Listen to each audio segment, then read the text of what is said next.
Sports talk and everything in between. Chapter systems are offline. Anonymous.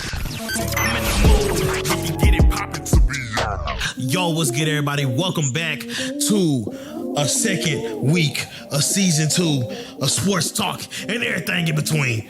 I am your host, T, and I have both my English killing. That sounded what? That sounded nuts. Oh, it's killing me. Oh, English putting hands and feet on my mouth, man. That's crazy. Got both of my co-hosts here with me today. Double M, introduce yourself so they know who you are. This is Double M. That's it. No 49. It's just Double M. That's all I put you down there. We knocked the numbers off. Okay, you know what I'm saying? Yeah. And so now they can associate your voice with your name. Oh, what about you, Joe? You said it. It's Joe. Oh, wow. That's crazy. That's crazy. Welcome back to another installment of Sports Talk and everything in between. I'm trying to, get straight to the point because we got a long show ahead of us. You can find this podcast on Spotify, Apple Podcasts, Podbean, and Google Podcasts, assuming that I got all my business together and got them on those platforms, as well as here on YouTube. If you want to get Instagram updates, follow TJMIC_ENT on Instagram. It should all be linked in the description. If it's not, it ain't there yet, but eventually it will be. So by the time you're listening to this, oh yeah, I ran out of word air, but check down in the description. You'll see all those things. Without further ado, let's get into the show. I hit my mic. They probably heard that. Sorry. So this is the format. If this is your first time listening, now that we got into the flow of things, we're going to start off with a prediction recap because we predict all the games every week for the NFL season. We're going to recap predictions, get into a little bit of news, get into a couple of personal topics, and predict next week's games. And you'll see that all time stamped in the description. So let's get into it. Starting off, let's take a look at the predictions from last week. First and foremost, Double M, you specifically, how you think you did guessing the games last week? I was probably 500. 500?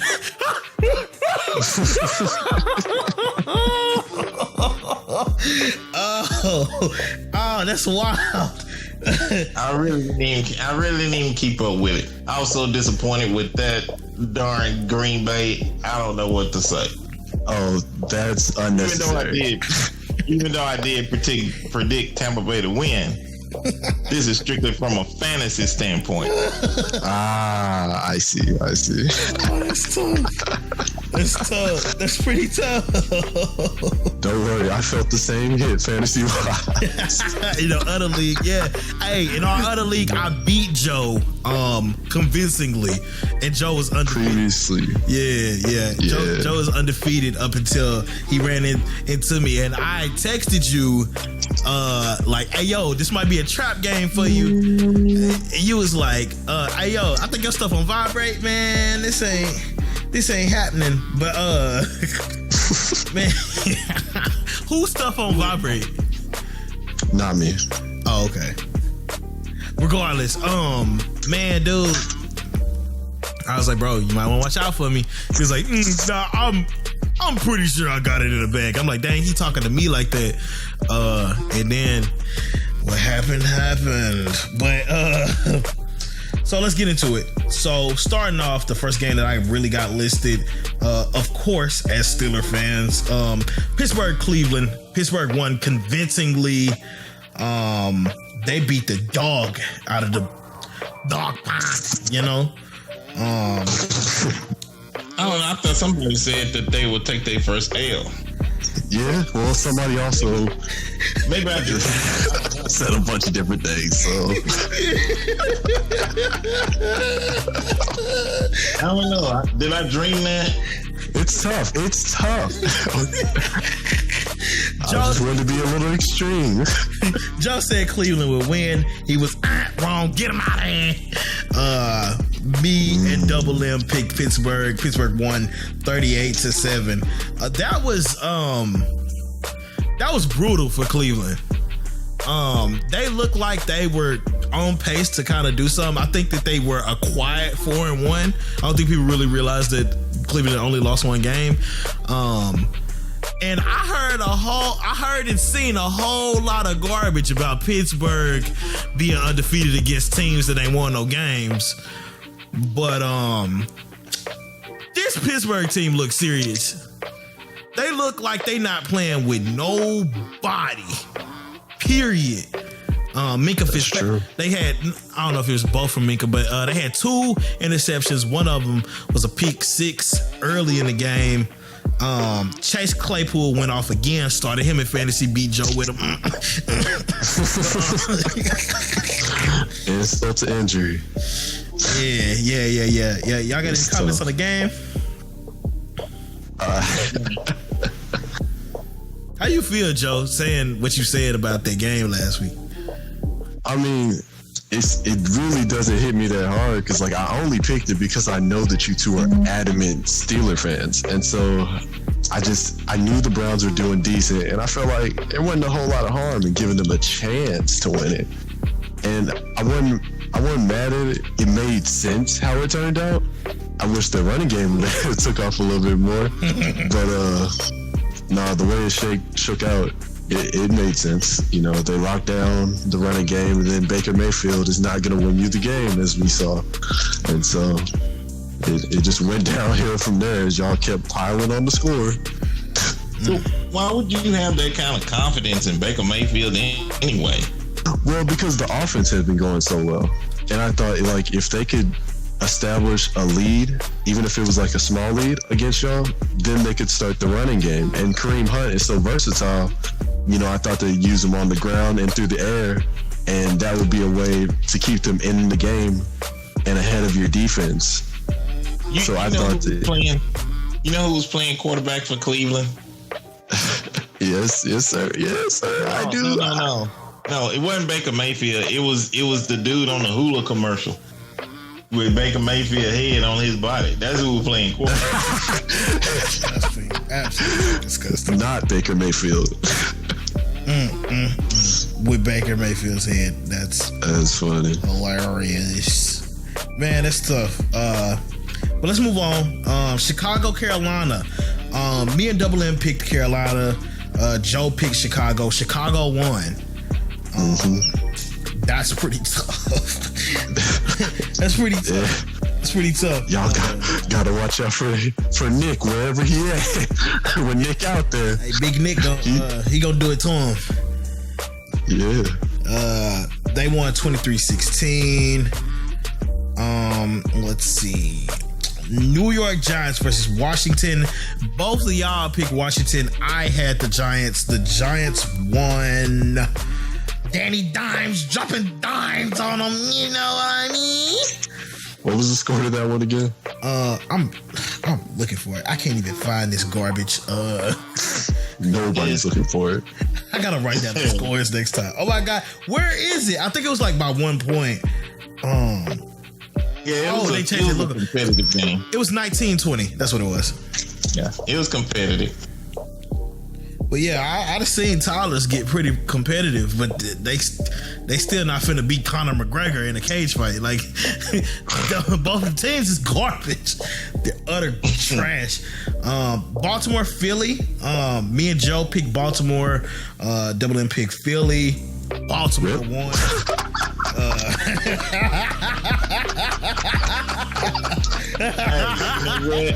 Wow. No. Did you see the game? I did not watch the game. No, Philly gave them a run for their money.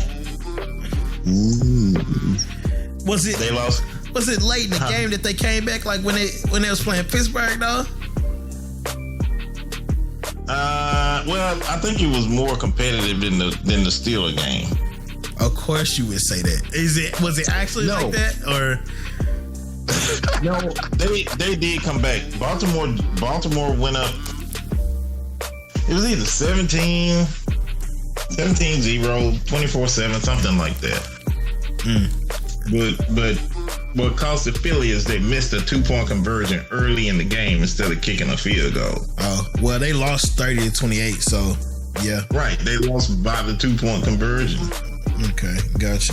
They missed it when they scored right at the end of the game, went for 2, and they missed it. Okay. So that's how they lost. Gotcha. Very important to note that you was wrong about that one. As I do deem it very important also. It's tough. Back in Mayfield. Oh, you might want to wait for the record before start getting that joke, because about 500, we gonna see. Detroit, Jacksonville. Me and Joe had Jacksonville. Double M had Detroit. Detroit won, and they won 34-16. Pretty convincing. I didn't see it coming. I don't know who Jacksonville is. I don't know who they want to be. Sometimes it seems like they supposed to be fine, and other times they lose to Detroit. So whatever. One thing for certain, though. What is that? They were who I thought they were. Disgusting. Absolutely disgusting. So much confidence in his picks. I love it. I can't wait till we do this week's picks. Okay. We was all wrong. Atlanta, Minnesota. Yeah. Yeah. Minnesota did their thing. They wasn't playing against the Falcons, period, because they lost convincingly 40-23. Atlanta would not give up that lead, which is pretty weird, but weirder things have happened in 2020. Yeah, that's another game I was just kicking myself because I didn't start Julio Jones. That dude went off. Yeah, Hate to see it. He hadn't been doing that. Yeah, that's crazy. Cincinnati, Indy won 31-27 against the Bengals, and me and Joe picked Indy. Double M picked Cincy.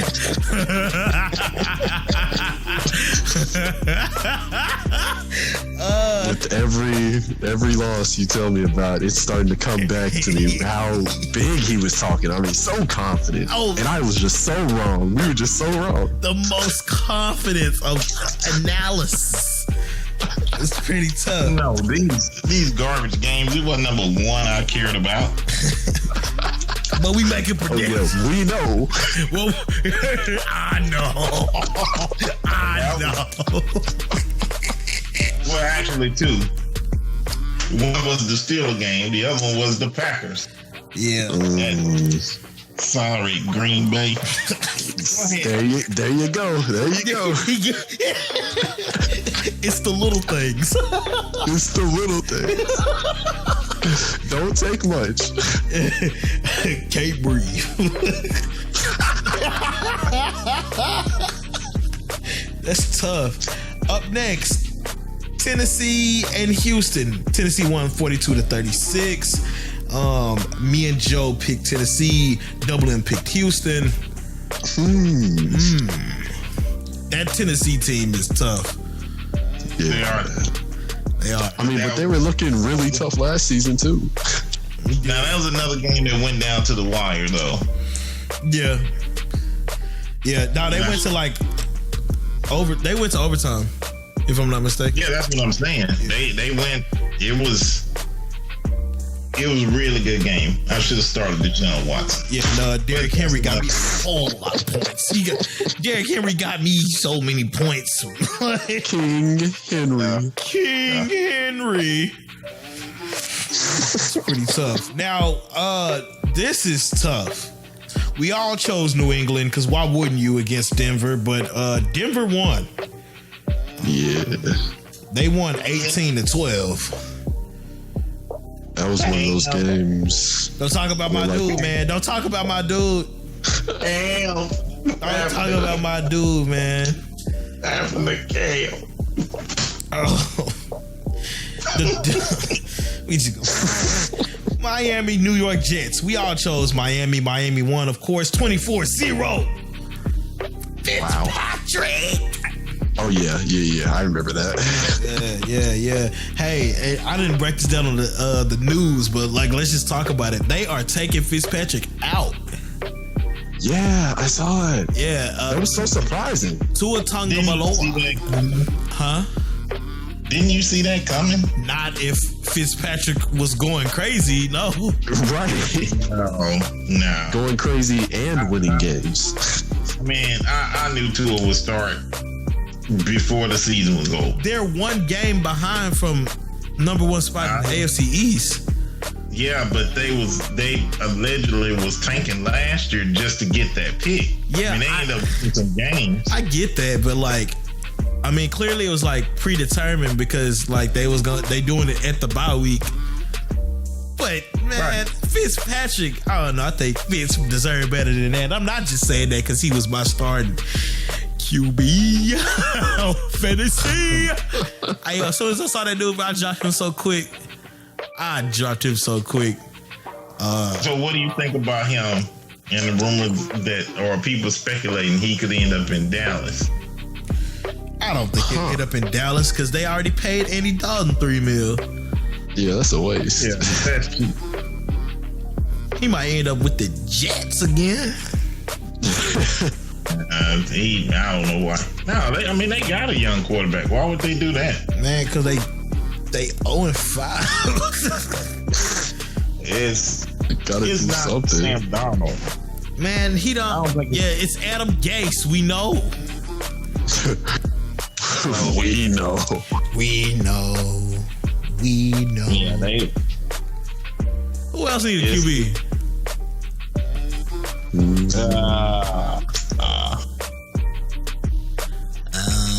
Green Bay. No, I'm just kidding. That's crazy.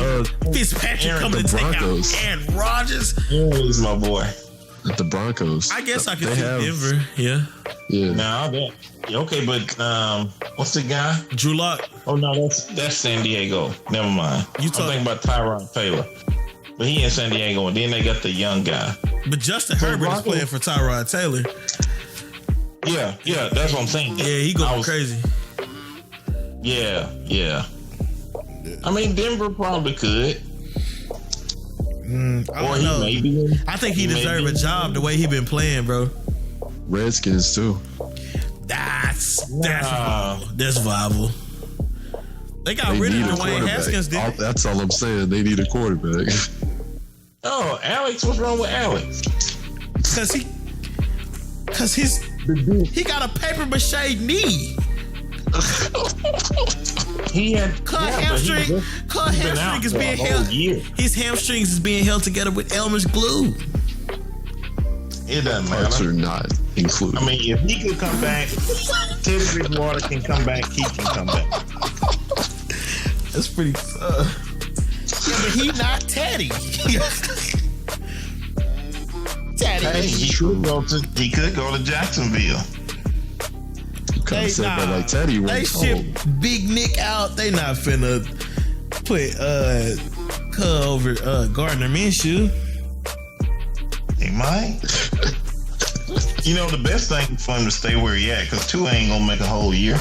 Oh nah, he'll get hit next week and be done. That's what I'm talking about. That is so tough. But I heard reports say he was hurt. Like Fitzpatrick was like, man, because they blindsided him with it. They ain't let him know till like this week. Yeah. I mean, that's business. You want me to pull up the quote? I saw it earlier. Go ahead, pull it up. I was like, that's not cool. At all. What do you do? What do you do with that?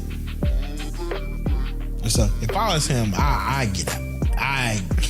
Y'all, you can't do this to me like that. I had to get that. He should go to Cleveland. Get Baker Mayfield out of there.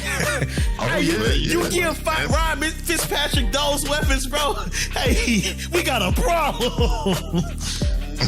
We might have an actual problem, bro. That's true. Dang. But he needs to stay away. Nah, he needs to stay away from Cleveland. Ryan Fitzpatrick with OBJ and Jarvis Landry and Kareem Hunt. Hey, that's. Don't forget the tight end. What's his name? The young. Oh shoot! I just looked at it today. Was it Group something? What? I don't know. It sounded like you was finna throw up, bro.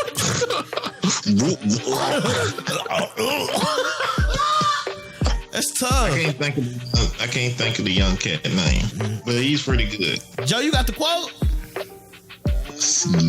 Man, bro, look, we got dead air, boy. Come on now, bro. What did he say? What did he say? I got one here that says I basically got fired yesterday, and my day-to-day consisted of Zoom meetings with the guy who fired me and sitting in a room with the guy who replaced me for 4 hours. That wasn't the one I was thinking of, but that's definitely tough. That's tough. Ooh, you hate that. Hey, that's the business, man. Yeah. Although he was done wrong. I mean, yeah, because like, wrong, man. That's tough, man. How can you sitting there knowing that you've been playing some of your best football and willing a team to a great record, competing with the Patriots in your division? That's what more can you do? I wonder if like still lose your job. It might have crossed his mind, like, what if that was like my last NFL start and didn't know it, you know? Yeah. Oh, that sucks. Let's move on. Green Bay, Tampa Bay. Green Bay did not deliver for the kid. I ain't have him on fantasy or nothing, but I definitely had picked Green Bay to win the game. So did the local cheesehead Joe. Double M picked Tampa Bay. And I did. Imagine that. They won 38-10. Now, I was telling Joe when we were talking fantasy, I'm like, hey, Tampa Bay has a defense. They've had a defense for the past couple years, but the quarterback play and the fact that they're the Buccaneers would have you to believe that their team overall just kind of sucked. But Tampa Bay been had a defense. And I guess y'all found out. Guess y'all found out Sunday. No, we talked about this already. I don't think it was just the fact that their defense was just so overwhelming. I think it was really the fact the coach came out with a quote and he was like, everybody was kind of taking it easy in practice. We kind of had a lax practice, and you know when you're lax in practice, it's a kind of a reflection of your how you're going to be in the game. And you really could tell we kind of seemed like a team that had our head pumped up because we were 4-0.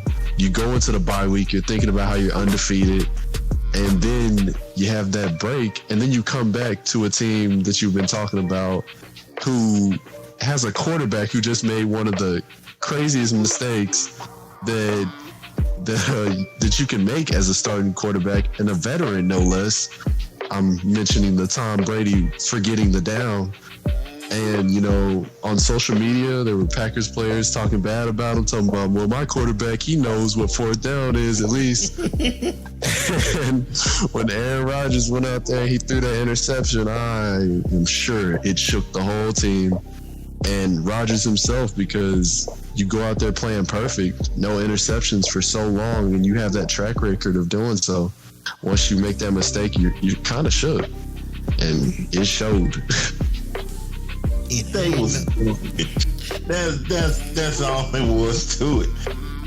What all there was to it? He just went through that whole in-depth analysis and he just came through, nah, they garbage. That's crazy. That's so crazy. Garbage. Green Bay? I said last week. No, they're not garbage. I mean, number one offense in the league. What are you talking about? Get out of here. The same thing can be said about Green Bay that you just said about Pittsburgh. Who have they? Of course. Oh, man. Oh, man. We beat. Let's see. We beat. That's crazy. Didn't they beat Chicago? Really?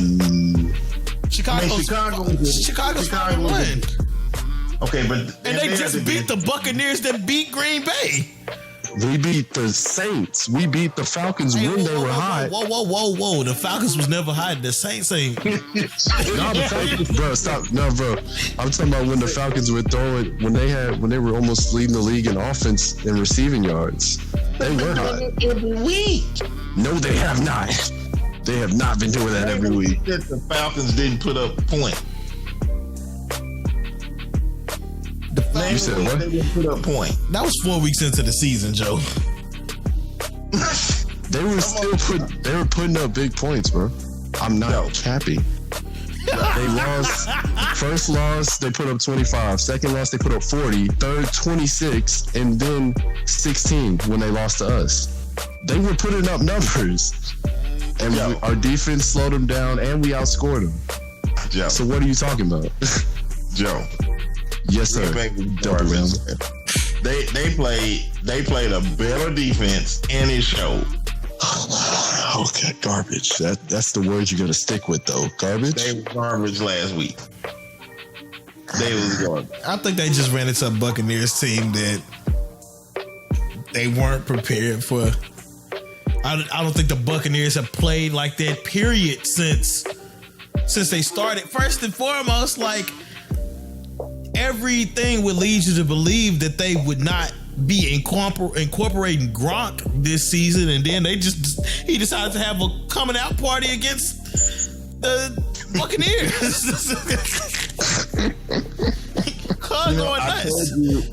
I told you last week that those comments about Brady, about him not knowing what down he was and all of that. I mentioned that to him too. Like, I don't know. He had something to prove, man.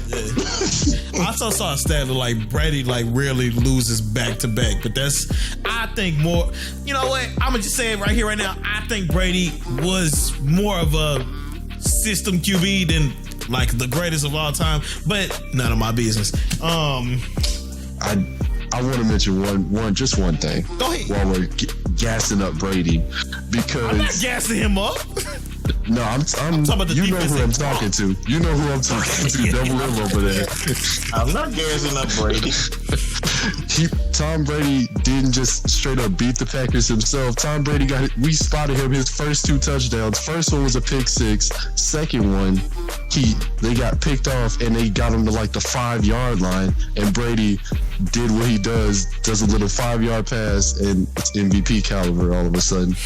And so Brady wasn't playing great, and Brady wasn't showing out. If Brady played the way he did and Aaron Rodgers didn't throw the picks, I think our offense still would have beat him, but the pick set us back and it shifted the momentum. So that's all I got to say. You know what that means, right? What does it mean? They play like garbage. It's a difference between, but this is what Joe's saying. It's a difference between playing like garbage and just being garbage. You talking about them like they part of the NFC East, which that is no. Not. I said the Packers are not garbage. They're a good team. Oh. They play like garbage Sunday. Gotcha. They did play like garbage. Yeah, that was a terrible game. Especially those that started Aaron Rodgers.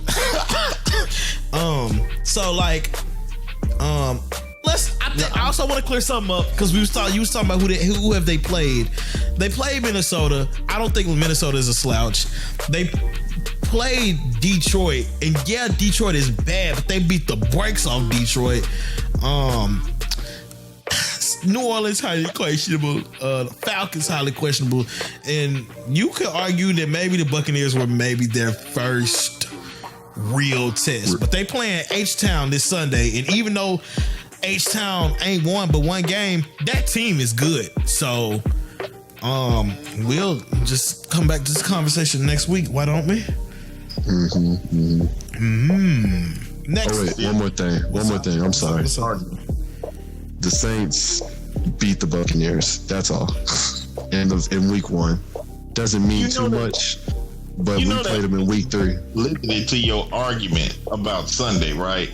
Sir, I just wanted to bring it to our attention. It adds no validity to your argument. Sir, it's okay. I just wanted to bring it to our attention. Double M, let me get through these scores because you were talking real crazy and your record. Never mind, let's get to it. Los Angeles Rams versus San Fran. Me and Double M picked the Rams. Joe picked the 49ers. 49ers won. They won 24-16. And this is just, I don't think we need to talk about this too much. The Rams were not ready for San Fran. I thought that would be like a more evenly matched game. Absolutely not. Rams came through, got them out of there. You know what it is. Y'all got any comments on that game? Did y'all see that game? Yeah, I saw some of it. It was brutal. They couldn't stop Kittle. I wasn't concerned, but with 2 games, I'm just gonna be Man, I ain't trying to hear that. Here we go.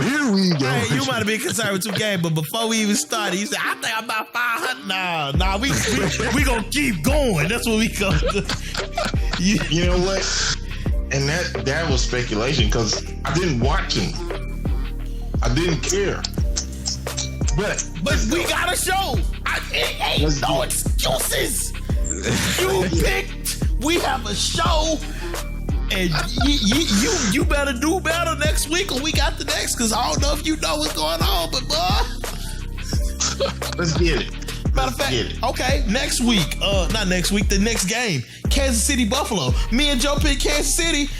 Double M pick Buffalo. Explain yourself. You can even not care and know who's gonna win that game. Radio silence? What's happening? What's going on? Buffalo is no slouch. Kansas City. Period. They're no slouch. They're 4-2.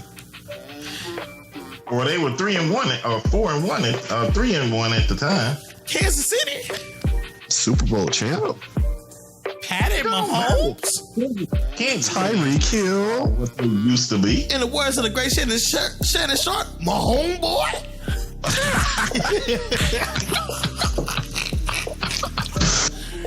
Oh, no, still not my homeboy. Let's go. It's tough. What else you got? Last game, Arizona Cowboys. We all chose Arizona. Arizona won, and we ain't gotta talk about that. We know what's up. Dallas is bad, and that kind of actually brings us into our news. But you know what? Matter of fact, before we get into our news, let's just go over the records. Me and Joe are 8-6. Over 500. You know, we had 6 games where we could have done a little bit better. Double M, you are 5-9. I got a mark right here. Didn't make the playoffs. This is week 1, Joe. Playoffs? Oh. No, you know, I'm talking about 5-9. Okay, because it's 5-9. That's not a good enough score to make the playoffs. In the NFC East. If I'm in the NFC East, it is. Yes, sir. Yes, sir. You belong in the NFC East with your predictions. Oh no! You know what? I'll take that from a team's head. From laying a head. I'll take that this week. That is crazy. Let's go. On to the news. I want to follow up with something we talked about last week. First, Leveon Bell getting released from the Jets. Kansas City picked him up. What are y'all's thoughts? That's a fit. Yeah? Yeah, I definitely see like an opportunity to be able to use him kind of like they used Kareem Hunt when Nick Chubb was healthy, as kind of like a pass catching end zone type of running back, end zone target. It could be really productive if Le'Veon can be close to what Le'Veon is. Kansas City is turning into the Golden State of the NFL. Yeah, you hate to see it. You definitely hate to see it. Unless Le'Veon is just a bust, I mean, it's possible that he is, but I started him in fantasy. I picked him up out of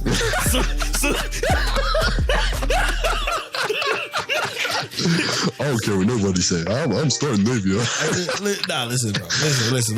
The news broke. The app wasn't even updated. It listed him as a free agent. I dropped somebody off my team.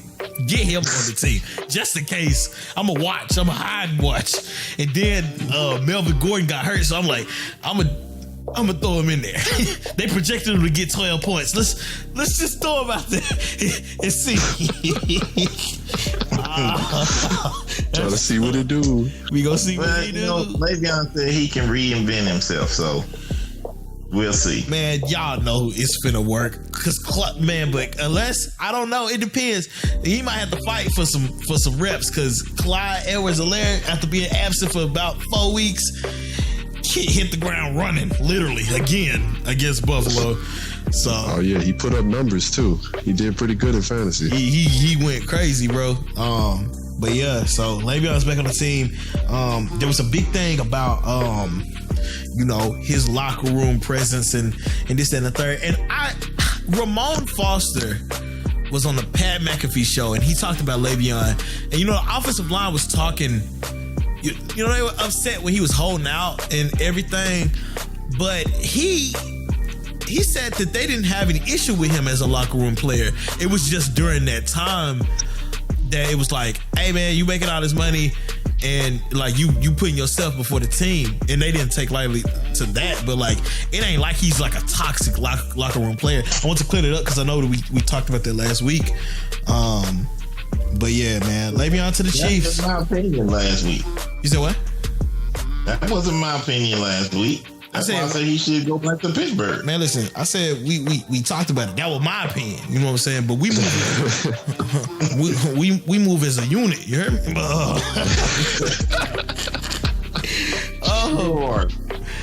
Sure. Man. Speaking of locker room, on to the next piece of news. The Cowboys lost to, I feel like I'm on the talk show or something. That's crazy. The Dallas Cowboys lost to the Arizona Cardinals this past Sunday, and reports say some of the players are really upset with the coaching. It was I can't quote it because I don't have the quote in front of me, but they were basically saying that like the staff, most of the coaching staff don't know what they're doing. They don't adjust they don't adjust on the fly in situations during games. They're bad at their job. That they were totally unprepared for the Cardinals. Oh yeah. So what do y'all think about that? Because actually, Mike McCarthy came out and said, I think the coaching staff is actually, we too prepared.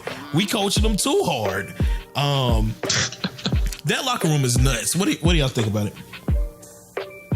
I think a lot of it is I think some of it is can be contributed to the fact that they're kind of shook right now because of the loss of Dak and adjusting to that. And, players are kind of looking for somebody to blame because you can say a whole lot about the coaching staff, but hey, the coaching staff didn't knock the football out of Zeke's hands 2 or 3 times during the game. And they're kind of going through it. I think everybody's still trying to work through being able to push through without Dak being there. And Mike McCarthy is, as most people know, he was the previous head coach of the Packers, and he was kind of an orthodox coach, and so I'm pretty sure he's kind of trying to push them past it, and everybody's kind of just dealing with it their own way. I don't think it's going well, obviously. That's tough. I kind of agree with Joe. Even if they said that about the coaches, and coaches ain't out there making tackles. They're not catching passes. They're not blocking. That's players. Dallas defense sucked way before they saw the Cardinals came. So it's wild. calling them out. Man. Spade is a spade. Let's call a spade a spade. Is a spade. So that might be true. And the other thing is, McCartney got something that they don't, and that's a Super Bowl ring. McCartney, like Paul McCartney. I'm sorry. I'm sorry. So, Man, yeah. Hey, well, look, watching Mike McCarthy coach his team, that might be Rodgers' ring. And that's why I don't like Aaron Rodgers, because they got that against my boys. No, I don't think it was McCarthy. That was I really Rodgers. appreciate you saying that. I really appreciate And you I don't saying appreciate you liking him, to be honest. But that's all right. It's all good, bro. It was 10 years ago. It's 10 years ago. Yeah, we even tight enough to look past that. Yeah. the coaches coach, players play. Yeah. The only thing that I probably give to y'all argument, because I think it's a mix of both, to be honest, but I give credence to y'all argument where, you know, there was a lot of blame thrown on Jason Garrett when he was coaching, and it was the coaches back then. And it's the same players, and they still suck.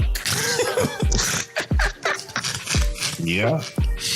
That's pretty tough. That defense is horrible. Historically, Well, I was watching Ryan Clark, and he said, "How can a QB that completed 9 passes, 9, and they blew the Cowboys out?"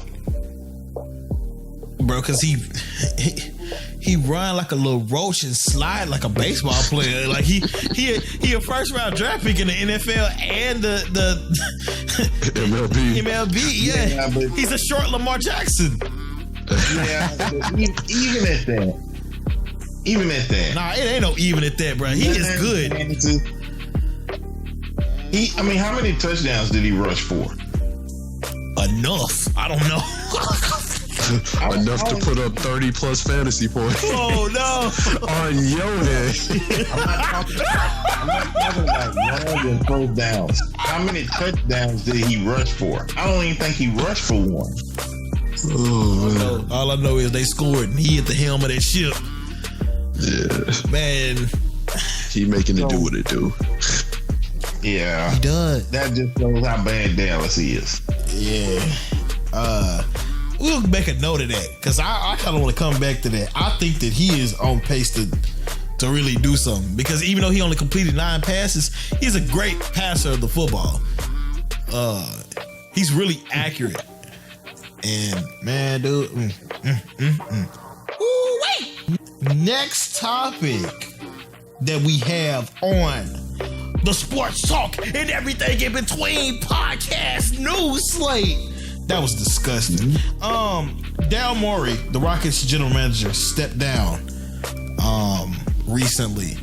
So the coach is out, GM is out, the height is out on that team. They don't tall people. What do y'all think the Rockets are gonna go from here? Switching on to basketball. I know I didn't really make that evident, but what do y'all think about that? Ugh. What do y'all think about that? That was gross. Like, I don't know why that word just kind of fell out my mouth. Like, You want to go first, Double O? No, you go first. Well, I for one, I really hope that since they have a different GM and head coach especially, that it'll bring a different mentality to the team. Because the small ball, I'm not gonna lie, like I wasn't intrigued by the idea. I would have loved to see it work.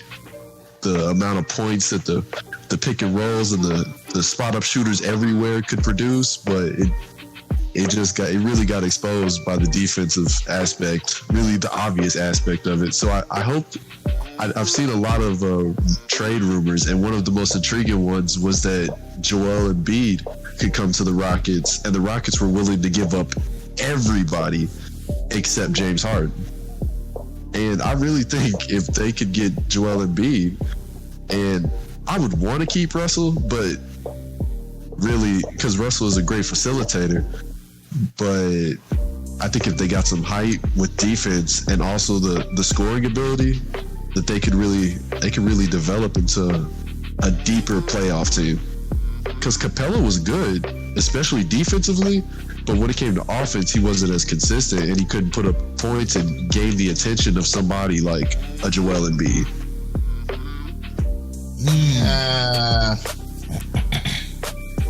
I don't know. I really don't see Doc Rivers letting Joel Embiid leave. Really? Because, they got to get rid of either him or Ben Simmons. You think they're going to let Ben Simmons go? I mean, why do they need to get rid of him? Because it's not working. Yeah, it hasn't been working for a minute. They got an NBA champion coach now. Yeah, I think that did in LA. So you see how good that was in LA. Yeah, but that's the Clipper. Stop it. Kawhi Leonard and Paul George. Stop it. Lou Williams. That's going into that season. Stop it. Going into that season, 90% of the people thought that it was going to be an LA Western Conference Finals. Yeah, it should have been. Yeah, it should have been. So it ain't that's the Clippers. No, that was a deep team. Yeah. That was the best looking right now. Yeah, it was the best looking team in basketball. To have that many two-way players, man, stop it. Yeah. They should have did something. And if Kobe didn't die, I think they would have done something. Yeah, still. Still what? Still what? Yeah. Still what? It's one thing to have a lot. Well, you can illustrate it with the Cowboys. It's one thing to have. The Cowboys is probably one of the most talented teams in the league. But it's one thing to have Mike McCarthy and one thing to have Doc Rivers. Well, no. Well, that's true. Well, no, you can't even say that because both of them have a championship. He has one. My point is, he has one with one of the greatest passes of the football the league has ever seen. Right, and Doc Rivers had one with the Celtics. Yeah, but that's look not at who the they point I'm beat. Look at who they beat. Still, that's not the point I'm making. There's the point. If you quit cutting me off, they don't have a leader on the floor. Mm-hmm. Kawhi is as good as he is, and Paul George is second. He's good. He's not at Kawhi level, but there's no leadership. So you look at the Cowboys; they have that talent. Look what's that happened, and Dak has just been hurt a week. So there was no leadership on the Clippers. They just had a bunch of talented people. And that's why they never would have passed the Lakers. As much as I would have wished that would have happened, but there's no leadership on the Clippers. Yeah, I think Lou Will. You don't think Pat Bev got some leadership on there? Nah, I don't know about that one, bro. If they did, yeah, if they did, they wouldn't have. There's no way they should have lost those games that they lost. There's no way Denver would have came back on them. LeBron was the leader of the Lakers. He didn't let them come back on him. He had them ready to play. And that's what the Clippers like. LeBron James. They lacked that. LeBron James. You know what they needed? If the Clippers would have had Rondo, that's different. Because he's a leader on the floor.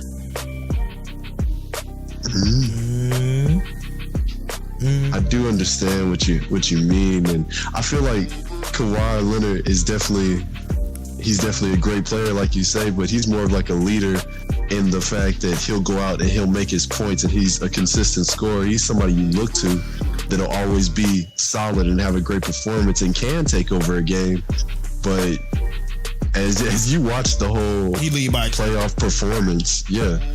Not even that too, because like Kawhi was doing his thing, and he was defending at a decent level, but the most of the trouble came from the fact that Paul George was not producing the numbers he's capable of producing, and he was expected to produce, I think. Because I think that Clippers team expected a lot more out of Paul George, and he was just not able to do it. I mean, and it put a strain on the rest of the team. But they needed somebody that not necessarily would even be the best player, but he has the ability to galvanize everybody and to keep them focused. That's what a player like Rondo does. So anytime LeBron went out, Rondo had them folks in the right place. As good as Anthony Davis is, he's not a leader on the court like that. Mm-hmm. He's just a superstar player. And that's what was wrong with the Clippers. Patrick Beverly, he's an awesome defender. Lou Will, he can shoot the lights out, coming off the bench, and all the other guys. But they don't have that. They don't have that leader that would say, "Hey, you know what? We need to refocus." Kawhi just gonna go out and do his thing, except in Game 7. But he just gonna go out and do his thing. So when you think about him in San Antonio, the leader was Tony Parker on the floor. So Kawhi didn't have to worry about trying to galvanize nobody. He just did his thing. I agree with you for the most part. I'm not mad at that. Okay. We touched on trade rumors. Let's get into like some more trade possibilities that's been floating around. I saw possibly Giannis to Golden State. That would not be fun for nobody. No. That would suck so bad. Yeah. It also looked like Philly might have been shopping Joel Embiid not only to the Rockets but also to Golden State. And that also wouldn't be fun for many people. Oh yeah, I heard about really fit in Golden State. I think anybody can fit. yeah, I strongly agree. Because if you don't fit, you know what's gonna happen. Okay, Curry's gonna put up 40 and Clay's gonna put up 30. That's what's gonna happen if you don't fit. The team is gonna be fine. Pretty much. And Draymond's gonna defend. They're gonna make it work. You just gotta be a threat. For real. Yeah, but Joel Embiid, he want to be the man. It don't matter if you hop on Golden State. I don't think Golden State would get anybody that didn't understand how it works over there. And then when KD showed up, like they let him, front run, and they worked around it. They don't care. They just want to shoot and win. All you do when you add a shooter, a superstar like KD, I'll say, to that team is that you spread the floor. If you add Giannis, all you're going to do is spread the floor, and you're going to leave wide open shooters, and that's just going to make Golden State better once again. They also... Yeah, but KD... Go ahead, my bad. KD, not that dominant personality like Russ. So it was easy for him to go fit in, and Steph and him just say, "Hey, you know what? You the guy, and we'll just do that and let KD run free." That's how they kicked in on him. But Joel Embiid would go there already with that mentality, and then you have that 7 foot out there, which I hate seeing a 7 foot out there. But if a 7-footer has the ability to shoot that three and put it down in the paint, like what we doing? What are we doing? Yeah, but he's not. What are we gonna do? Joel Embiid is not a dominant back to the basket guy. Ben Simmons is better with his back to the basket than Joel Embiid. I definitely hear you saying that, but I don't think you're fully comprehending that it doesn't matter if you're not great. The threat of Joel Embiid is enough to spread the floor for two shooters who may be the greatest of all time to tear the defense to pieces. And if they decide, Joel Embiid isn't great, then Joel Embiid can go and be that one-on-one player that he is, and he can take over. So And- who they and Golden- gonna give up to get Embiid? Man, Probably some picks. a second round pick and a 12 pack of Coca-Cola. They be moving stuff That ain't around. gonna happen. That ain't gonna happen. If you're a top tier player, who are you gonna give up at Golden State to get Joel Embiid? Hey, you know Golden State was sitting at home during the playoffs in the bubble. They have good enough picks to be able to get Joel Embiid. They'll give up a couple of years worth of early picks probably to get Joel Embiid. And I bet Philly is like dumb enough to take it. Yeah. Some role players and a bunch of high picks. Yeah. Hey, it also looked like it was a possibility. Golden State is shopping Bradly Beal. That That would be so bad. It'd be real bad. That would probably make more sense than Joel Embiid. I feel like everybody has been waiting for a long time for Bradly Beal.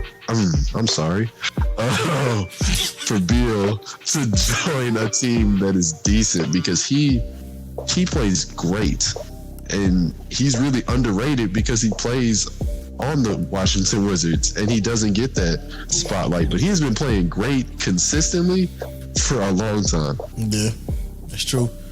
You hate to go out in 2K. So where would you like to start? Am I wrong though? You are not wrong, sir. You are not wrong. No lies here. What'd you say, Double M? What did you say? You hate to do what with Bradley Beal? You hate to guard. Guard him in 2K. Oh yeah, Bradley Beal. That's my guy. Now, hey, look on the my career. Look, if you play a shooting guard, you got to guard that dude. Oh my goodness, golly wally. Grade is a C-. Get no point. He's pretty good on defense too. Yeah, He's that's a what I'm tough saying. player. It'd be Really tough. It'd be, hey, look, Schroeder is one of them players too on 2K. You don't guard, man, dude. Goran Dragic, bro. I'm like, why is Dragic going crazy? They telling me key matchup. Who is this dude? Yeah, but then like on the older one, it's like you play D Wade and I'm dominating. It made no sense. You know what he gonna do. We know what time it is. I didn't show up to see Goran Dragic put up 30 points on me. That's not what I was expecting at all. See, he could have had his face like, dang, that joker don't miss, dude. I hate 2K, man. Ooh. Oh, another rumor that I wanted to bring up. Chris Paul trying to go to the Knicks and Carmelo Anthony joining him over there. You think that could be a solid base? Disgusting. Going where? To the New York Knicks. New York Knickerbockers. Why would Carmelo go back to the Knicks? Because he wants to follow Chris Paul. Oh, good grief. They barely have to do there. That's what happens when you get to be a legend. You want to go follow your buddies when you get old. That's what happens. The New York You do what you want. Not the Knickerbockers. No, I don't see it. I mean, that's some talent there. They would be so bad. Like he it's like Chris Paul. Chris Paul went from LA, where that was decent, to Houston, a little less decent at the time, to OKC, real bad. Now he going to He did real good.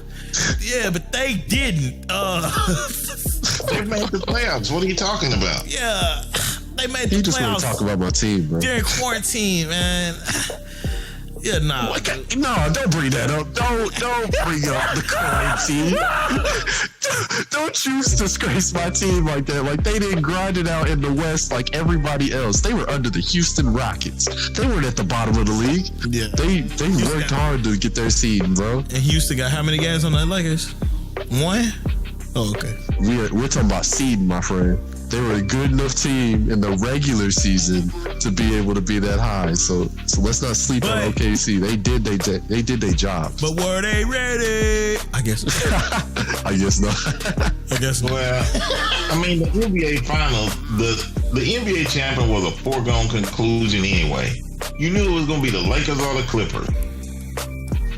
True. Who would have picked? Why did you speak so begrudgingly of them at the beginning of the Clippers? Because they underachieved. We're talking pretty greasy. But you just said we knew it was gonna be the Clippers. So if we knew that, then why was it? Oh, but that was the Clippers at the beginning of this topic. Because it's the Clippers. Oh my God! Why is he saying that? You know what? Because when you look at their roster, He skipped Bayless. what they accomplished before Kawhi and Paul George got there, what they accomplished, yes, they should have been in the Western Finals, the Western Conference Finals. But watching them play, that's a different matter. So just because you look good on paper don't mean that you're going to perform. I get They look good in the regular season also, you know. It wasn't just on paper. Regular season and playoffs is a different animal. Just look at Baltimore. There you go with the football comparison. In the basketball talk. absolutely. It's the same thing. Everybody elevates in the playoffs. And so regular season, although seeding is important, now if they had been playing them games at the Staples Center, things might have turned out different. But everybody in that microcosm now, you really don't have a home court advantage except you change the color of your jersey. Yeah. So now everybody's elevated. You got them teams that when you playing somebody like Denver, they say, hey, you know what? We ain't got nothing to lose. And the Clippers thinking they gonna just go and blow them out. And it didn't even happen that way. You lost a 3-0 lead. I do really think that I won't say so much that this whole bubble experiment with the playoffs impacted the results as far as talent wise, because I still think like the best teams did the best in the playoffs. You had a lot of talented teams that did well in these playoffs, even though they were in the bubble conditions. But I feel like it really brought out the best competitors out of the league, because there was just a lot of people who showed out a lot more than you thought, just because they were purely motivated to win. No matter where they were, no matter what they were playing for, they wanted to win, and so they just played harder. Even when they were, they didn't have their family members there, when they were thinking they were going to have to play the whole time without having anybody around, they just played hard. That's the point. There's a difference between entitlement and earning it. The Clippers just felt they were entitled. That's true. So, and look at the results they got. Man, you got Damian Leonard talking bad about Paul George and Patrick Beverly. I mean, come on, man. This is crazy. It's crazy. And I don't think the bubble has nothing to do with it, because all of them were under the same adversity. And look, listen, bubble or not bubble, Lakers in 6. Kobe died. They was going to get that ring. Let's move on to personal topics. So, Double M, go ahead. You start off with your personal topic for the week. My personal topic for the week is, and we have a lot of fun on this show, but my personal topic of the week is the COVID-19. The cases are steady rising, and people, I don't think they take it as serious as they should. People try to go back to the norm, and they're not realizing that wearing masks and all of that is the norm now.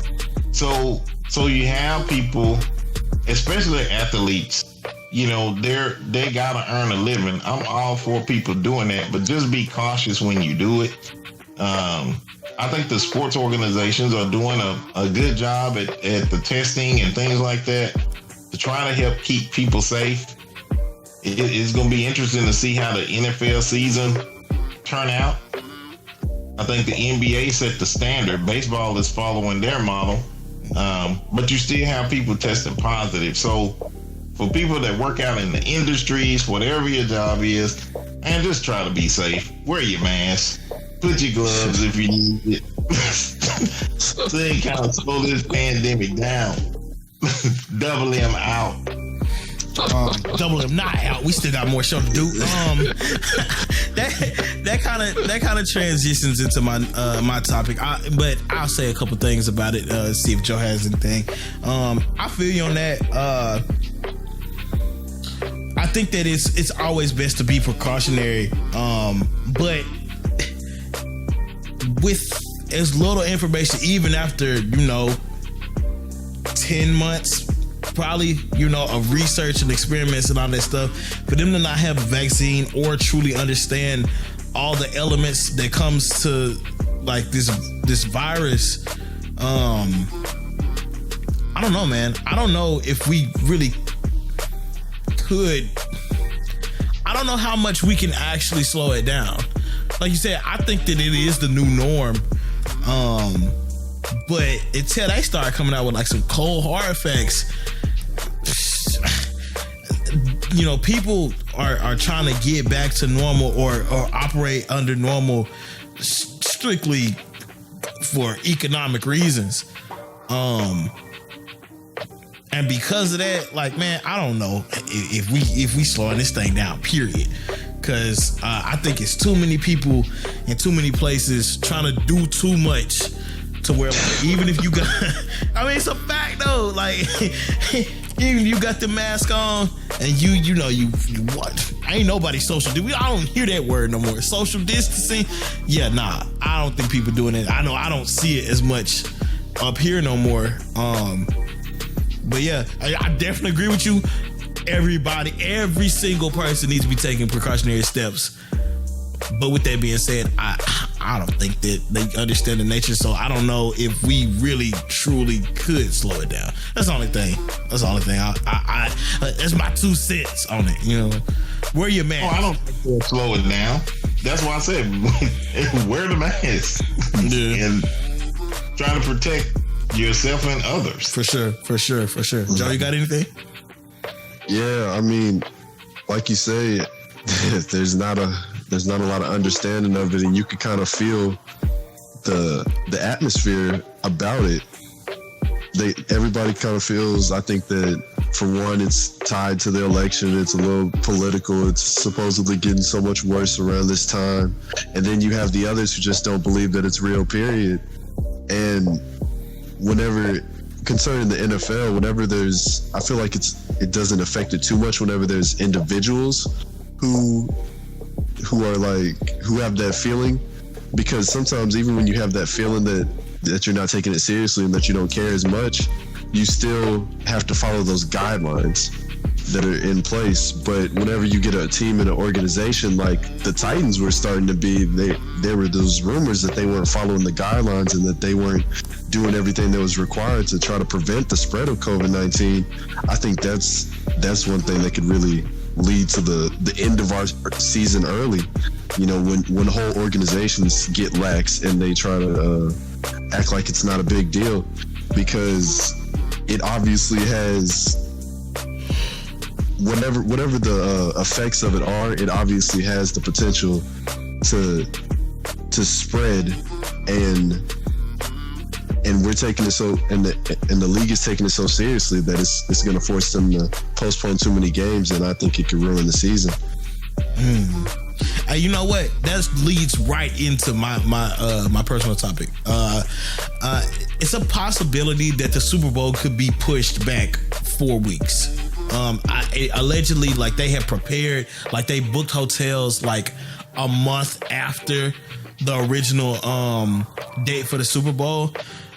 They definitely planned it, but it looks like the NFL is more reactive, especially with the way that they've been doing like these bye weeks. it's crazy because the NFL had the most time to prepare for this, while basketball had to figure it out fast. MLB had to figure it out fast, and they just haven't. But it's crazy. I'm with Joe. I think it's crazy to see how some of this stuff might play out. It's good to know that they are, trying to figure out a way in the event of. They're finally starting to try to be, reactive instead of, proactive instead of reactive. But and I don't want to get into your topic yet, Joe, but it can kind of transition into it. As more games possibly could get postponed, it's looking like they might end up adding some weeks to the regular season, and in theory, they might switch from like a division winner and wild cards to actually, win percentage. I heard that on a broadcast. It's a possibility. It was Adam Schefter, I believe. They might be considering looking at win percentage instead of, if they had to slow down and be like, all right, let's go ahead and get to the playoffs. Kind of like how the NBA did. But kind of like I said, kind of hand in hand with Joe's topic. What was your topic, Joe? Yeah, my topic was kind of close to that because if whether or not COVID forces them to have to change up the different teams that are allowed into the playoffs, mine was the fact that we have one of the worst worst divisions in football right now, and that being the NFC East, where all the teams in the NFC East have such low win percentages, but they're all still, one of them is still going to be guaranteed a playoff spot. And I was listening to a couple of broadcasts, like you said, that they were thinking about experimenting with having the NFC East team face another team that has a better win percentage, or at least a winning record, for a chance to get into the playoffs, instead of just guaranteeing a team with a losing record to just be able to have a free pass into the playoffs. And because, it doesn't just come with a free pass to the playoffs, but it comes with like a home game too. And it may not be as beneficial now, but a home game and that number one seeding is all things that can affect your team's performance in the playoffs. And so if they were to add that by win percentage, or give a team a chance to win and to beat an NFC East team to be able to play, that would raise the level of the playoffs and give a competitive team that's really exciting in the regular season a chance to show out in the playoffs, and that would be really cool. So if I'm understanding it correctly, it's almost like a wild card game for the wild card spot? Exactly. Okay. Yeah. That would be nice. That'd be dope. You might end up with like 3 teams from one division and possibly a fourth, or 3 teams from 2 different divisions. It definitely opens the door for like the middle of the road, like Arizona's, and like the even gives a chance for San Fran to get healthy. Yeah, if they got healthy, they can make a playoff push. Yeah, and I'm thinking about like AFC, like who's on the edge but can't never really just get over the hump, like Indianapolis in recent years, or the Las Vegas Raiders. You know what I'm saying? They're in these tough divisions, but they're still good teams. Like say they beat whoever wins the AFC North, since Brady not there no more. Make that weakest division play a stronger record team, and then we see who really deserves to be there. I like it. I like the idea. Plus it gets one extra football game to watch, Can't be mad at that. I don't think about that. I mean, the phrase any given Sunday, that's true. So if, let's just say, it's just that team Sunday, you still get a losing record team in the playoffs. I think you need to be over 5, need to be at least 500 or above to be in the playoffs. That's just, it'll never happen because of what happened with Seattle. you know, they were below 500 and got in the playoffs and then made the playoff run. So that's what I said. A team can get hot, but man, I don't want to see a 7-9 team in the playoffs. I mean, but the way that the way the conferences are set up, you only need to win 6 games. I understand, but who wants to see that? Look, the more rules that are available, but when Ben get hurt and Pittsburgh can still get into the dance, I'm here for it. You know how many times in the past 5 years we'd have been in the hunt. If these rules are established last year, we might take old Ducky Hodges to the freaking playoffs because we was right on the outside because of Buffalo. No, but what I said was, you have to be at least 500 to get in. Pittsburgh is 500. Tomlin's never had a losing record. Yeah, I'm agreeing with you as far as that goes. But here's the thing. Okay, leave them losing teams out. Here's the thing, though. You still have to have a division representative.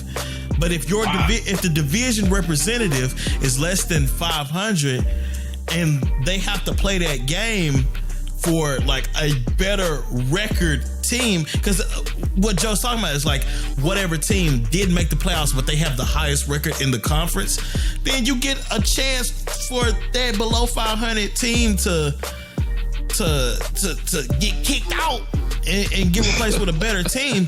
And if you're asking why should there be a division representative, well, what's the point of divisions and division games if they're not fighting for anything?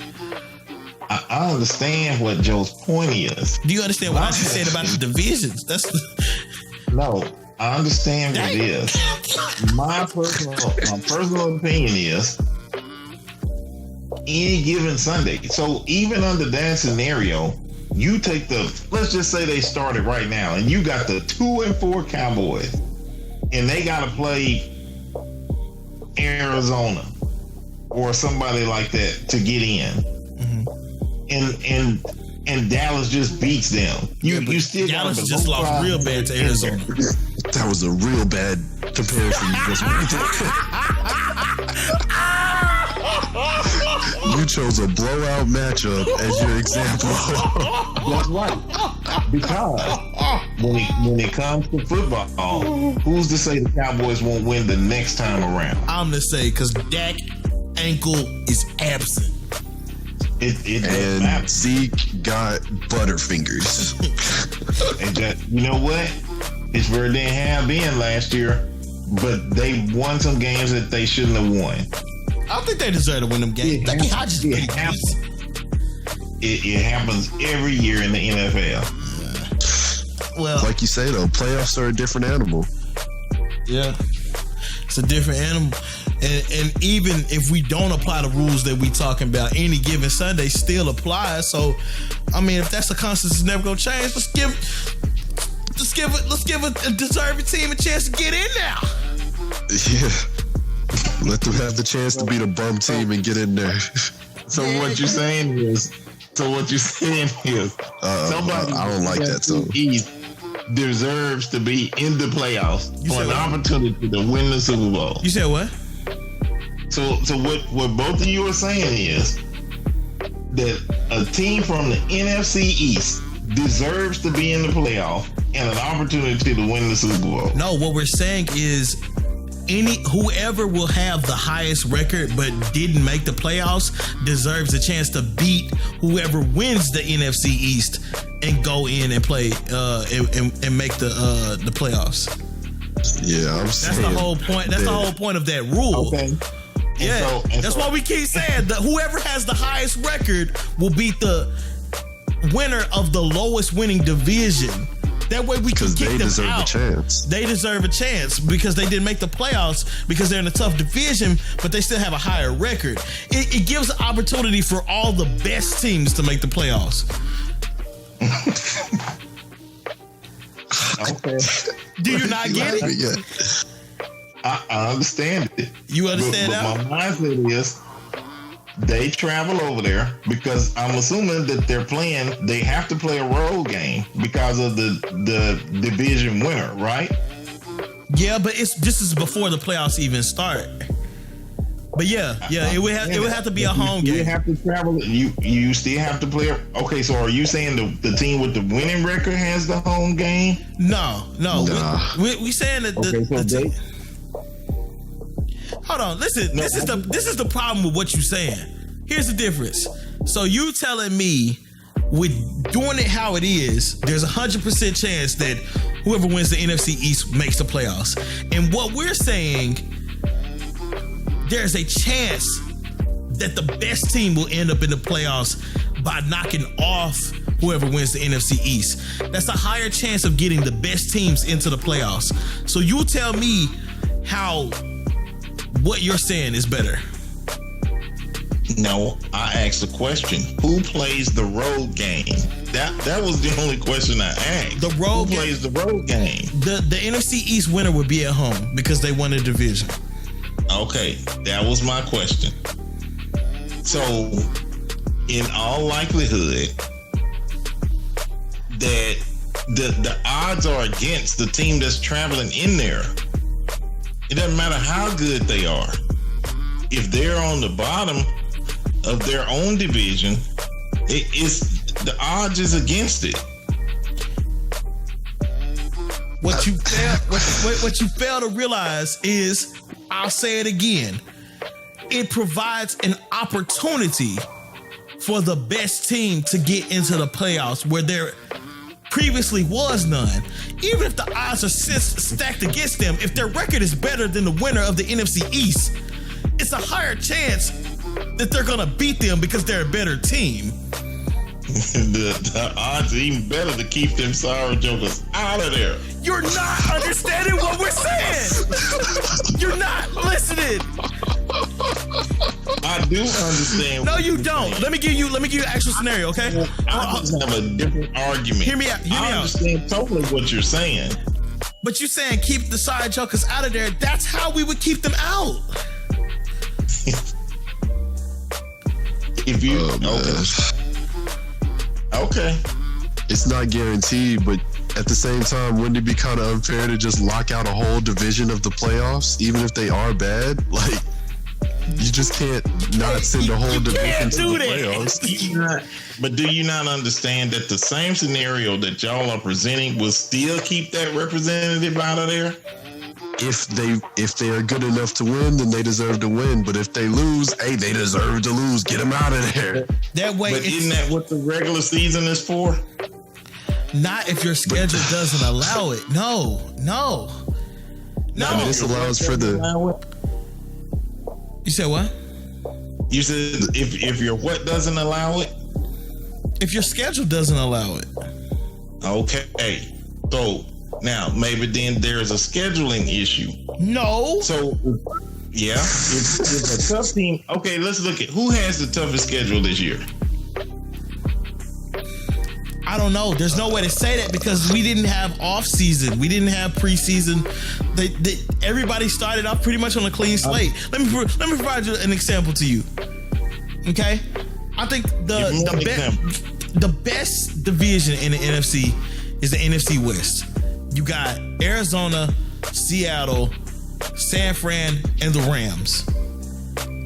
I would go out on a limb and say it's a good chance that two of those teams from the NFC, I think Seattle will win the division. And I think that maybe the Rams and San Fran can probably make the wild card spots.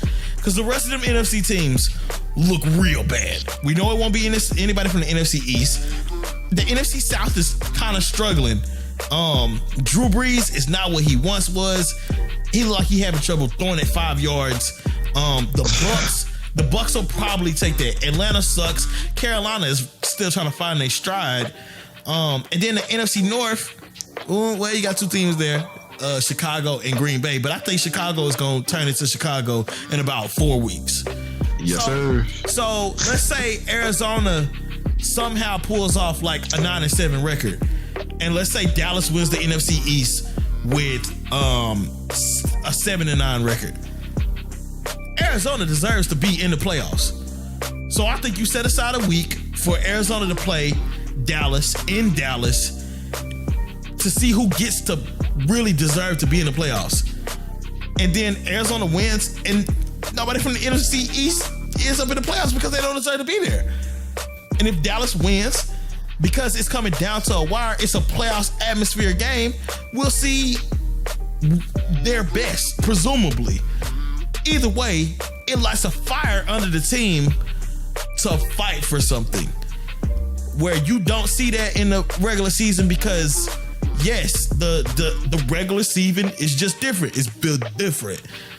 So like, I don't think that's a bad premise at all. I don't care what the odds are or the circumstances or where they play or whatever. Give the team that, due to circumstance, didn't get to make it to the playoffs a chance to fight for it. One team, that's all we asking. One team to beat the worst division team. I feel that. Okay. I'm yielding on that. I have my own personal opinions about that. Oh, we know. Because that happens at the end of every football season. That scenario you just talked about happens. But that's the fight for the end of every season. That's the fight for a wild card spot. We're talking about division leaders that don't deserve to be there. What you talking about is middle of the road teams or just on the edge teams in the hunt, fighting for the wild card spot and looking to see if anybody needs to lose games or, you know, due to circumstance, maybe they control their own destiny. I get that. I love that. But sometimes teams are locked out. I think that the rules that I'm presenting, Pittsburgh would have benefited from last year because they were just on the edge of making the wild card. They went 8-8, and whoever won the AFC South, we might could have done something with them. We might could have done something with Tennessee. In all honesty, we might could have done something with Tennessee. They made it to the AFC. They made it to the AFC. There's some Steelers fans on this podcast. They made it to the AFC Championship, but who's to say that Pittsburgh doesn't go to Tennessee? Okay, wait. Let me finish. Who's to say that Pittsburgh doesn't go to Tennessee last year to fight for that playoff spot? And Derrick Henry might not go crazy against their Steelers defense. We finna find out Sunday. And if they hold him to 60 yards this Sunday, then I think we need to implement the rule anyway, because it proves my point. This is the only difference. You're talking about a team with a winning record. If they have a winning record, they deserve to be there. We're talking about a team that's below 500. That's the whole issue of my argument. But that if ain't they're above 500 and they won their division, they deserve to be there. I'm talking about teams that's below 500, that's division winners, that has that opportunity because they won their division, they're in the playoffs. But we act like that's the only difference with that situation that you just talked about. But we act like the worst division winner, which would be, we act like the number 4 seed most of the time doesn't really deserve to be there. Cause they don't.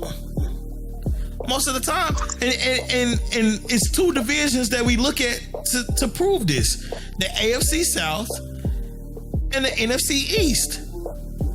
The representatives every year for probably the past 5 years of both of those divisions never do anything. With the exception of Tennessee from last year. But I think they got a wild card spot. Didn't Houston win that division? We know Houston didn't do nothing. Yeah. Houston don't never do nothing with their spot. The Cowboys or Philadelphia never do anything with their spot. That's the point I'm proving. The Titans deserve to be in the wild card last year. Cool. Houston didn't. Did they win the division? Yeah, they won the division. Were they over 500? I don't know, but what they do in the playoffs? They were. They were a 10-win team. What did they do So, in the playoffs? How is it that they did deserve to be there? What are you basing? Did I it on? ever say that they Playoff didn't deserve to be there? Yeah, you just said that. No, I said that we act like No, not we. Like I said, we act like the worst, the number 4 seed really does something with their playoff spot, and in actuality, they don't. I have to think about it. Tennessee didn't win the AFC South last year. Houston did, and Houston didn't do anything with it. The NFC South and the AFC South division leaders that make it into the playoffs and over 500, whatever, they never do anything in the playoffs. So get a team to play them that actually wants to do something, and then we got a better playoffs to watch. That's all I'm saying.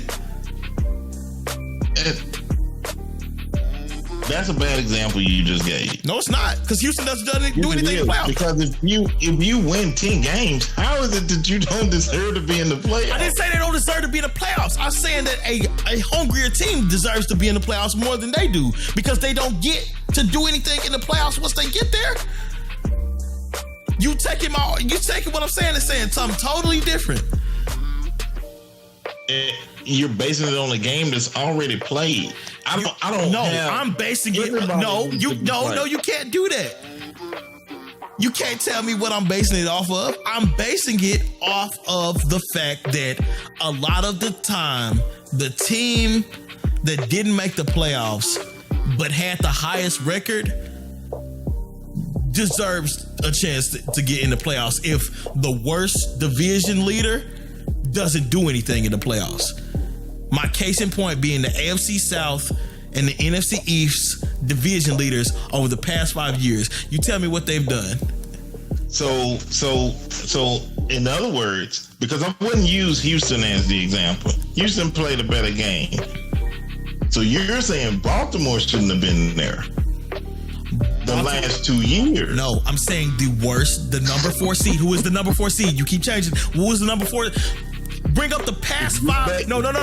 Bring up the past 5 number 4 seeds in both conferences over the past 5 years, and you tell me what they did in the playoffs, and tell me if they deserve to be there. Who they are? Well, I mean, that's the only way you can counter my argument, because that's what my argument is. I don't care about look, at the end of the day, You don't have to care about it. That's what I'm talking about. My whole point is, I don't care what a team does. If they are 500 and above, they won their division, or they get a 4 seed, then they need to be there. A team that's below 500 because of how they botched up the regular season record or schedule or whatever, you still play the games to earn that right to be in the playoffs. I just looked up a stat. We're having two separate arguments. Teams that I don't contest what you say. Teams that played. That's just my opinion. Teams that I'm giving stats. Teams that have played in the wild card games for the past 7 years never make it to the Pro Bowl. Not the Pro Bowl, Super Bowl.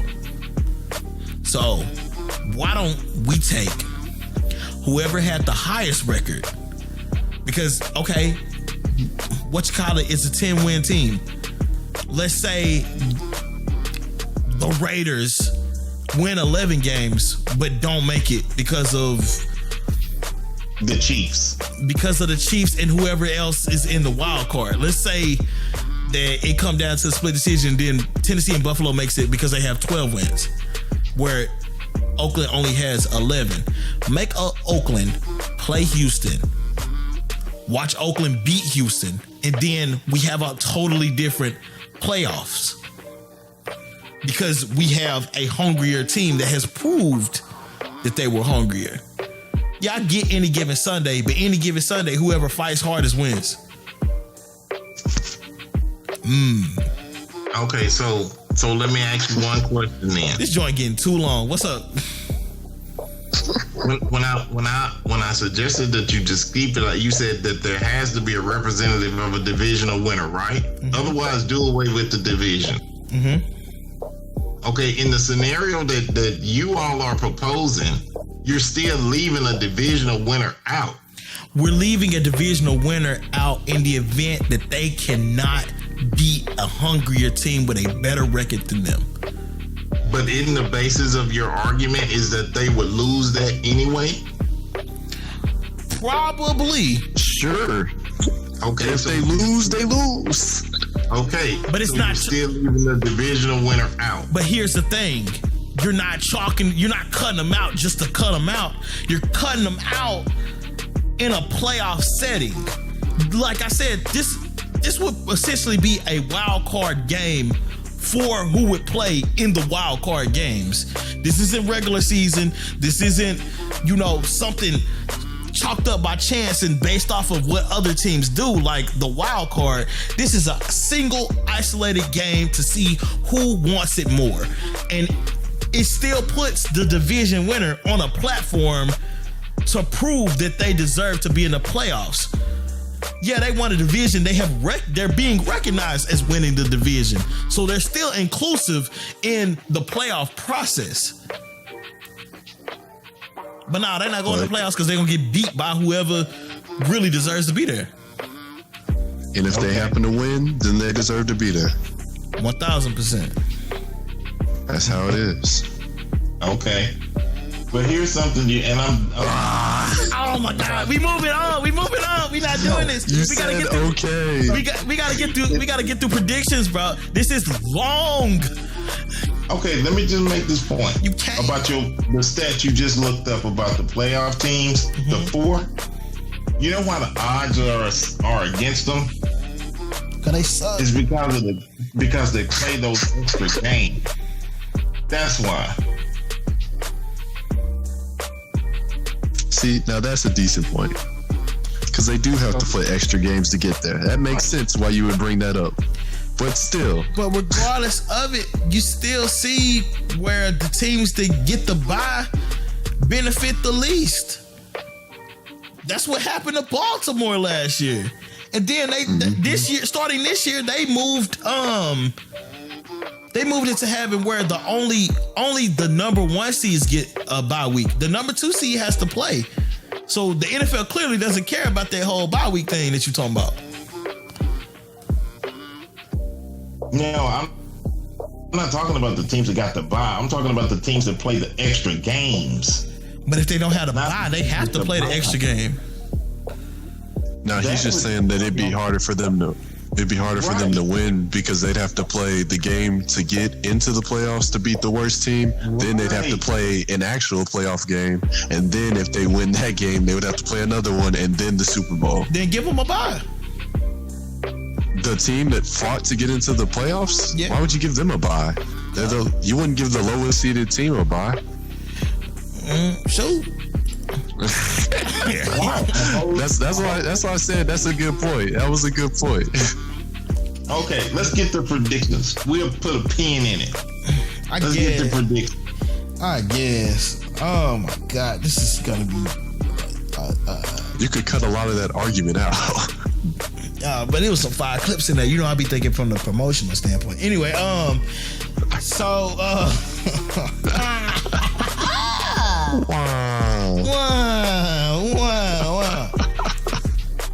Sports predictions. Here we go. So let's take a look. Starting with Pittsburgh versus Tennessee. Pittsburgh going down to Nashville. I actually thought about getting tickets for the game earlier this year. Then the pandemic hit, and I'm a broke boy. So, who do you all got? I got Pittsburgh.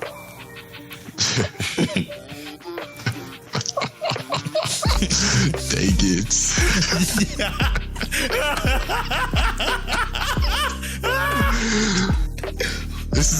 I'm going to be honest, this is a really good opportunity to pick against Pittsburgh with great reason to.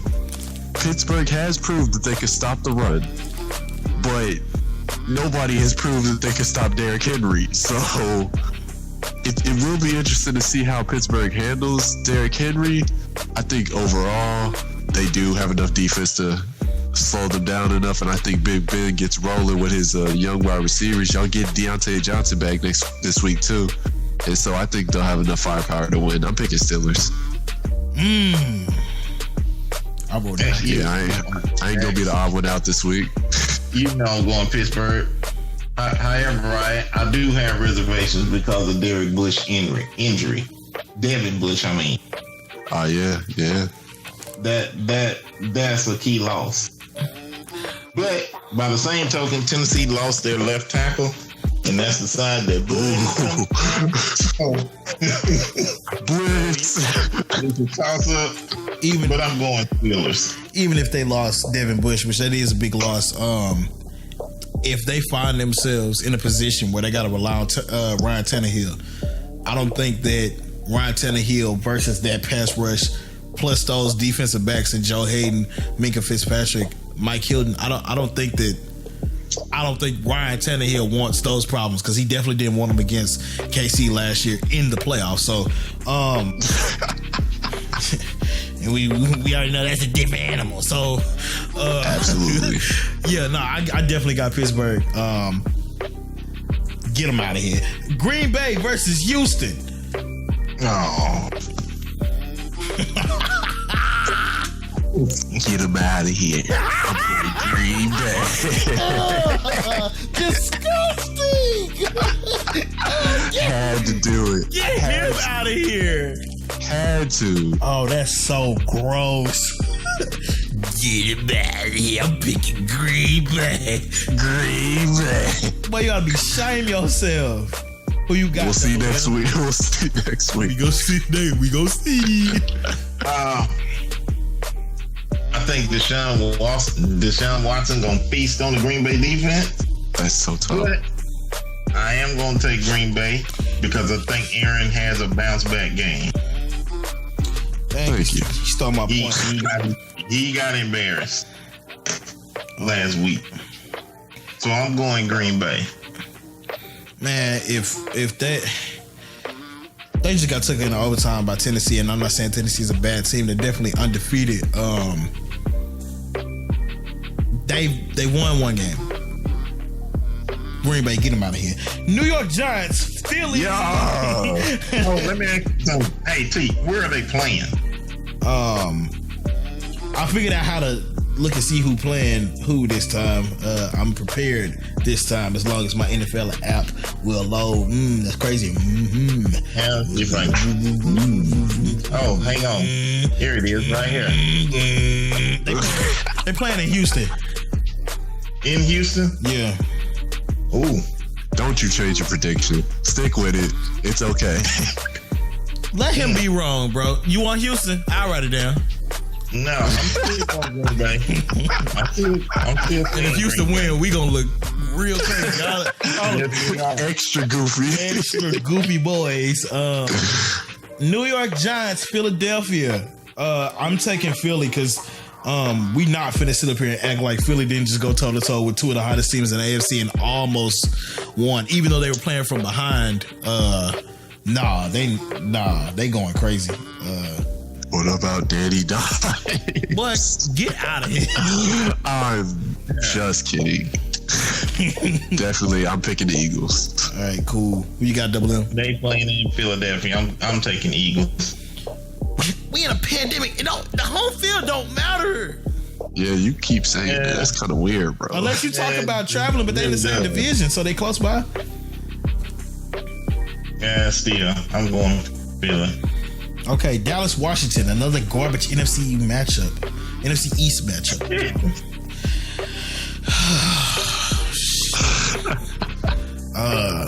Can we just skip this? You know what? So I'm going Washington. I don't want to pick the same as him.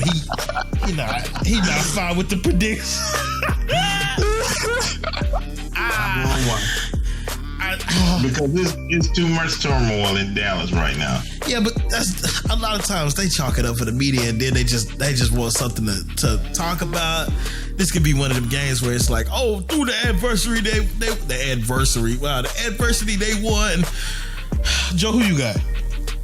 Man, it physically pains me to say Dallas, but I gotta do it. It's just a smart choice. It feels like they still got Ezekiel Elliott. He's fumbling right now, but he's still one of the best running backs in the league. He's gonna figure it out. He's gonna stop dropping the ball, and I think they're gonna feast on the Redskins. No, the football team. I'm going with the homie. Give me Dallas. Buffalo, New York. Do I really have to ask y'all? Do it for fun. Do it for fun. New York Jets, man. You know my boy Sam Darnold. No, let me stop. What? Definitely Buffalo. See good. Josh Allen has sore shoulders right now because he challenged Pat Mahomes, but he gonna show out. See good. Yeah, I'm going Bills. All right, that was easy. Cleveland, Cincinnati, AFC North matchup. Cleveland won the first time they met. That was a tight game too. That I'm actually, Cincinnati. that actually might look better than what it's looking like on paper, because it's like Cleveland, Cincinnati, but like that game might actually be kind of fire, low key. I know, yeah. I think it's gonna be pretty good. I think I'm going with the homie again, Cincinnati. Also, the further we get them away from like, and I don't want to use Steelers fan logic, but the further we get them away, the more division losses we put on them, the better. The better. Yeah, I'm going to Cincy. Double M. Oh my God. I'm going Brown. I can't stand him, man. You hate to see it. You definitely hate to see it. Carolina, New Orleans. Who did Joe take?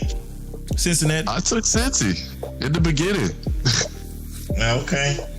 All right. Oh, I said I'm going with the homie. Yeah. Oh, you meant Oh my Joe. God. Yeah. Joe, like, name in my phone is the homie Joe. Yes, sir. And he's the man T. Okay. All right. Let's move on. That is crazy. He really tried to play us. That's wild. That's super wild. Carolina, New Orleans. Since nobody said nothing, I think Carolina. Really? Hey, yo, Robbie Anderson going crazy for my fantasy team. Man, put Saints on there. I hate to go a double M, but I'm gonna have to do it for this one. That's fine. Detroit, Atlanta. Ooh.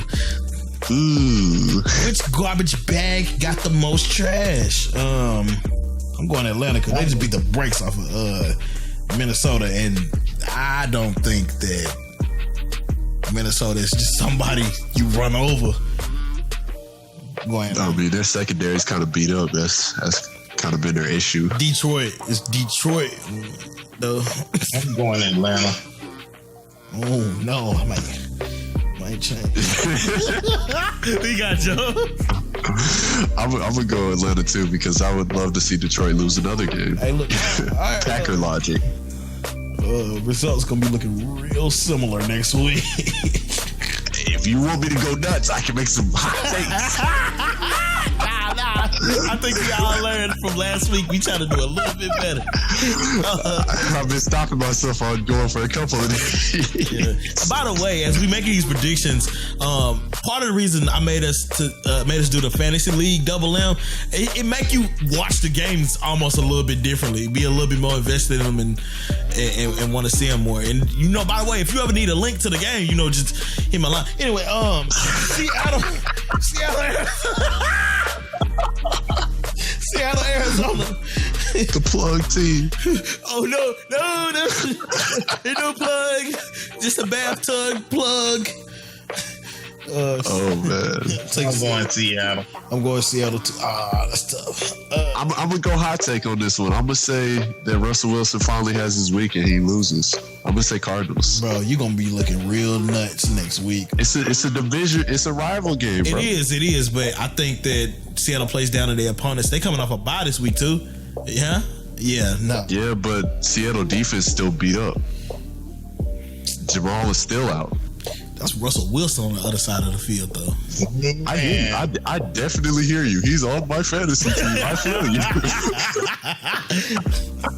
I hope he shows out, but like I also hope he loses. You said what, Double M? I think I'm not ever betting against Russell. I feel it. Kansas City, Denver. Go on, Chiefs. Denver just beat the Patriots, may I remind? I'm definitely. That's a different animal right there. Jeez, oh boy, Jacksonville, LA Chargers. I'm taking Jacksonville. All right, bro. Well, we'll watch your record next weekend. Maybe we'll just alternate and see who's nuts, right? Maybe. San Fran, New England. Ugh. Damn. You taking New England? Do what? You taking New England? Hey, you're outside your mind. I'm going. I bet. Because I'm going New England, and we gonna see who outside their mind. Oh, hold on. No. I want it down. No. He outside his mind. No. Go ahead. San Fran there. Joe, who you got? I got New England.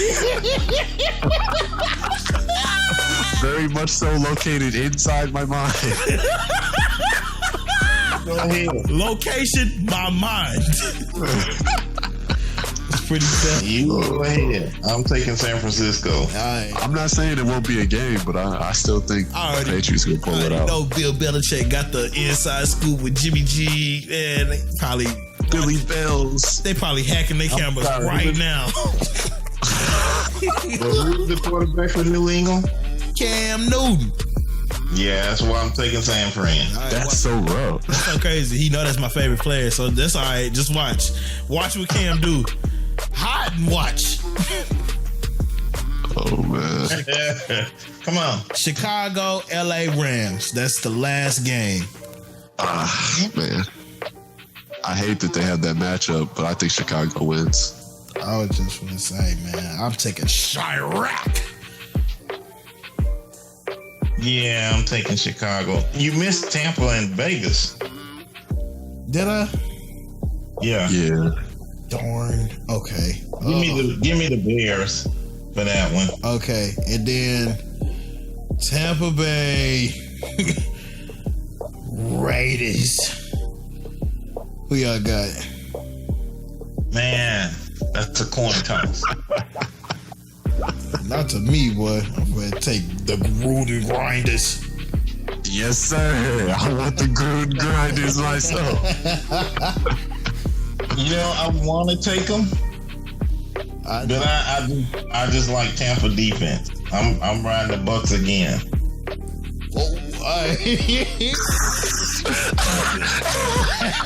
Let's call it what it is, then.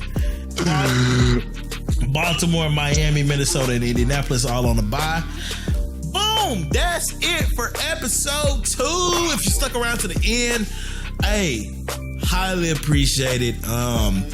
Be looking for this to come out real soon. Wait, y'all don't know when we're recording this. We're recording this Wednesday, October 21st. It should be out on the 22nd, maybe the 23rd. And yeah, man. Subscribe, follow the podcast on all social media and podcasting platforms where you can find it, and all of that information can be found in the description. Once again, this has been T, along with my co-hosts Double M and Joe. This is Sports Talk. Yes, sir. And everything in between. Y'all got anything to say before we go? Yeah, I want to give a shout out to Juicy J. Juicy J. Juicy J. Who is he talking about? Oh, nah. Nervous talk. Hey, you know, the motto is leave people better than you found them. Leave. So What is shouts out to he Juicy talking J. What are you Yo, he wildin'. Who did you meet? Who is Juicy J? My sister. Please tell me you're not talking about It's my sister. Oh. and her channel, Nervous.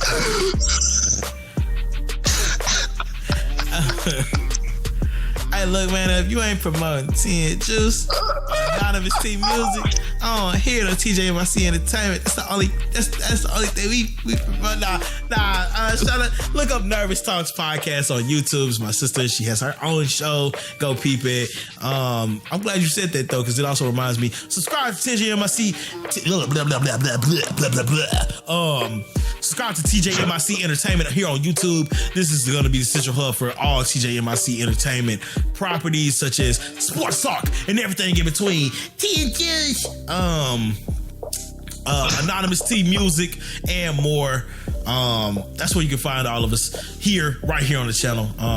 Subscribe. Tell your friends about it. Do me a favor. I love the sound that the like button makes when you click it. So click that for me so I can hear that sound, and share it with your friends. Share it with one friend and tell them to share it with one friend. And then maybe we'll see if we'll get somewhere with this thing. But not incredible, not terrible, just relatable. Y'all have a good day or night whenever you listening. I peace.